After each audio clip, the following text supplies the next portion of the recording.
Mundo? I Yeah. think I got it in college, and it was just some of my friends were talking about it, and it was like Edmund and then Mundo, the world. It's kind of, if you take a couple letters off my name, my real name, Mundo means the world, and I like to say I like to share with the world.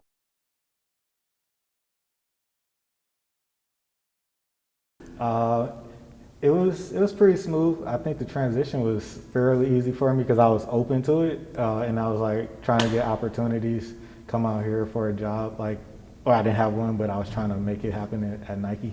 Um, but it was very pleasant. I thought of it as like a la la land because it was way different than back home, and culturally it was way different. Like the diversity and everything was lacking, but there's people from all around the world that's out here.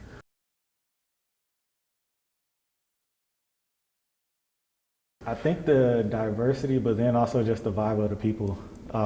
Detroit got a different vibe, and it's like you hard work. Everybody know the hustle.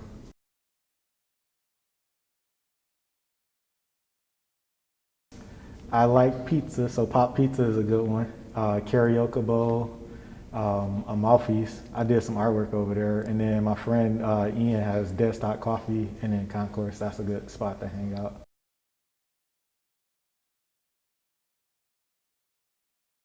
Yeah, I don't know when I didn't want to do art. It was like when I was younger, I always wanted to do it. I was like, I'm gonna either do clothes, art, comic books, or something. Found out about design, but certain paths I knew that there wasn't like it's harder financially just being like an artist, like a starving artist, I would say. But then there's like you can go into illustration or and do different things for different companies or even product design. So it's just like figuring out an avenue that worked for me that also challenged me as well.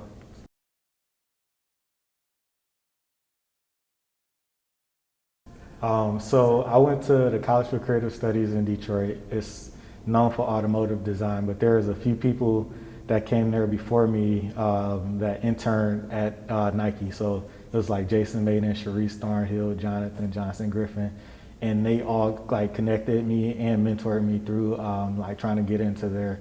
And then I reached out to Dwayne Edwards, who was a director at in Jordan, and he had a program called Pencil, or actually scratch that.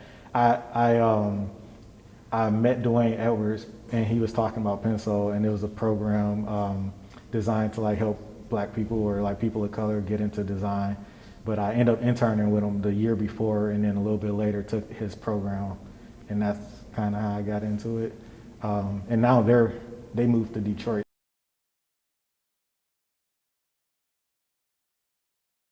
I mean, one, be who you are and express, like try to express yourself, but then also see what the competition is like. What is everybody else is doing, understanding that, but also have your perspective. Want to be able to talk about how you were inspired and then show process. Like this is how I got to this execution. Because it's always cool to have a pretty picture, but how did you get to that conclusion or like that final piece?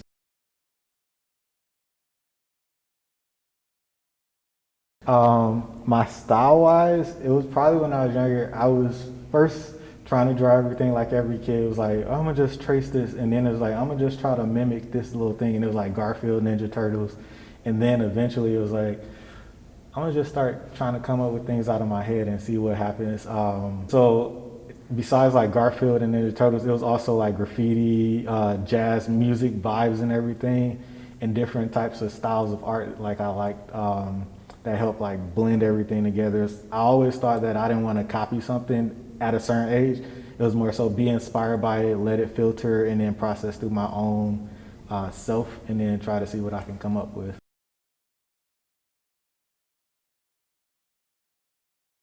It came to me as I was going, especially this one. It was like I was trying to have figure out how to have a conversation without being so literal and then in your face about certain things. So it's like, how do you have a conversation about race and talk about how I feel and how other people that look like me feel, and how to deliver it where it's not just like, oh, I'm gonna throw that fist up and you know what it means. It's like a different conversation. So I started with one and then I was like, I should do another one and then keep doing it and then it was like four.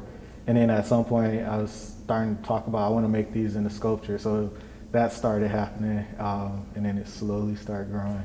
But yeah, not all the time I know what I'm gonna start with unless I'm really inspired to be like, this is what I'm going with.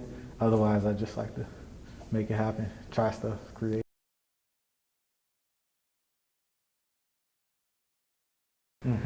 So basically, I wanted to represent men and women, or people in general, but how we approach it. So the center figure is like the black person or the person of color, and it's basically to have this big bubble of color around you to protect you from the environment, whether the negativity or anything like the hate, the crime, how you come up when you go to work, how you got to change not change yourself, but try to protect yourself, and like, this is me today, and you're not getting past this kind of thing. It's like a facade that's gonna like deflect everything, and it's just like the other thing is just trying to have like the person of color in the center of the canvas. So you focus on that first, and then everything else is surrounded.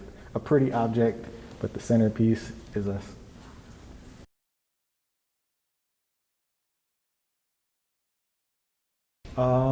I've been doing a lot of 3D art. So besides just working on stuff like that, just trying to, whatever I draw, I want to try to see what it could look like in 3D as a challenge for myself, but also to see where it could go. And then it's the whole, I'm curious about NFTs, so I might throw that in there, see, so whoever wants to buy one. Right. I'm just curious on like, cause it's kind of cool, a new way of like sharing your work to people and like actually getting value from it in a different way, whether it sells or not, it's still like a cool thing to learn about. You can find the artwork here at the Jordan Snitzer Art Museum. You can go around the city on Burnside next to Doc Martens and Powell's. There's a mural there. At SEI, there's a mural there. Amalfi's has another one. There's one in Beaverton at one of the parks. I can't think of the name. No worries. And then 67th and Foster at Foster the Phoenix, there's a bunch of fish that a couple of us painted out there. And then my website and Instagram.